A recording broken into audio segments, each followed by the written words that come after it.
Okay, so this guy should look familiar.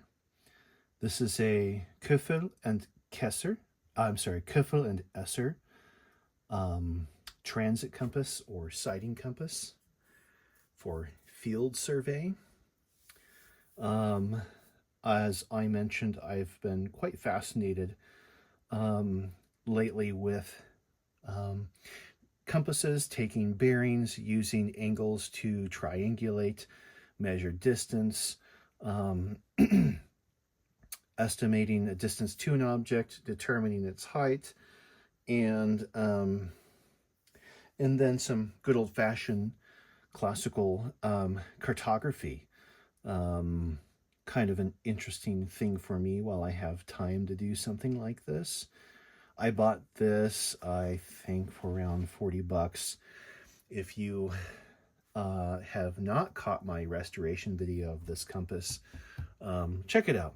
It's kind of fascinating. I've never restored anything like this before, so it came out quite nicely.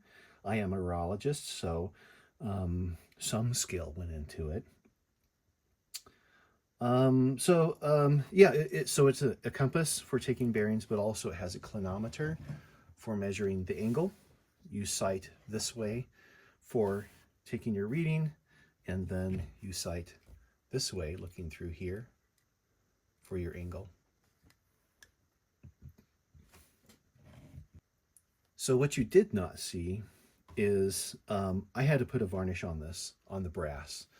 So I took these front and back sights off and gave it I can't remember now if it was a varnish or a lacquer.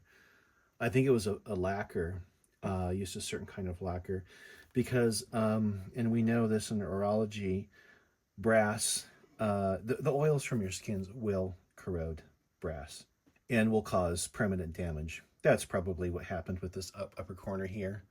I don't know if you remember the video, I noticed that it had a bit of a interesting shade on it, and it almost looked like it was an alloy, like brass and copper or something.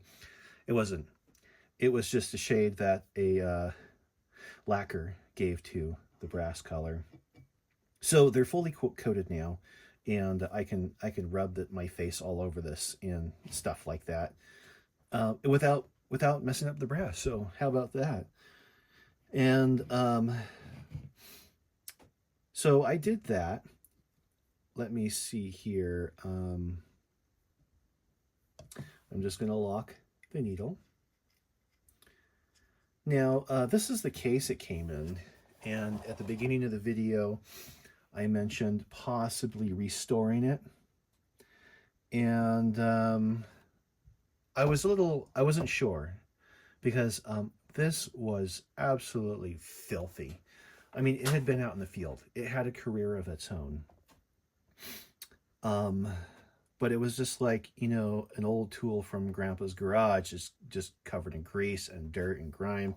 Well, I guess some mechanics have different ethics about keeping their tools stored and clean. I'm of the latter, but others not so much. So this compass is from the 20s, 1920s, not the 2020s. It is the original K&E. I don't know if you can see that. It belonged to Mr. Steele and Mr. Arliss. This is the original case, also from the 20s. So I started restoration on this. Can you see there's a sheen to it? But I stopped. I wanted to take the case on the field with me because the original job of this was to protect the instrument. And I thought it'd be nice to do that, but unfortunately it's not going to happen. I'm going to get a separate case for the compass to take with me. I took with some research and advice, it was recommended to use saddle soap and a toothbrush and a little bit of water.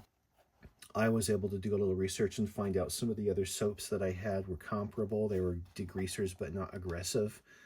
And as you can see, I mean, you could tell it's got the sheen still here. This is 100 years old, likely 100 years old. However, as I started cleaning it, I started to realize that it was pretty worn. It started tearing here. Just being moist started to do it. Sorry about that. I also started to notice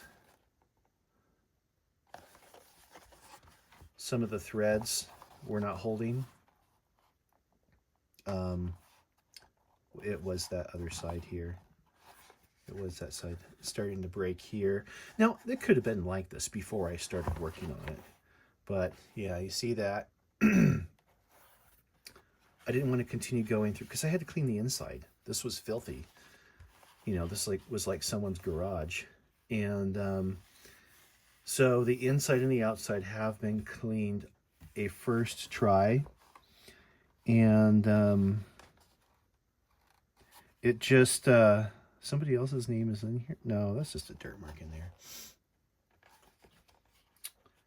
It's going to have to stay back at home protected. Interesting thing, in this little pouch here, I found something kind of cool. I found this wire, and originally, you know, you find wire and you're like, oh, well, I'm sure if I needed something like this, I can replace it. So I was close to tossing it. I noticed, well, this is silver wire. Well, this was like the original wire that was damaged, but on the compass. I realized this is a reserve of original sighting wire. So I labeled it. I put it somewhere with my horology stuff, and it'll be kept. I could use it.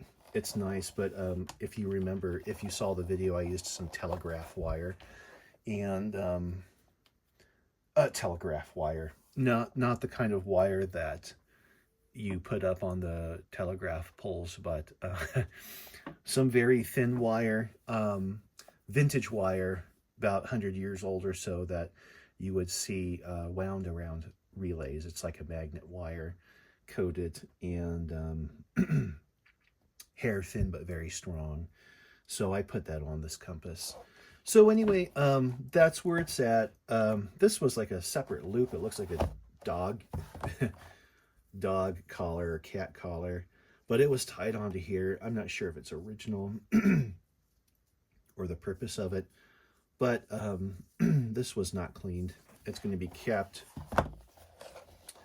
So for now, this will be stored away along with my little odds and ends, my antique odds and ends.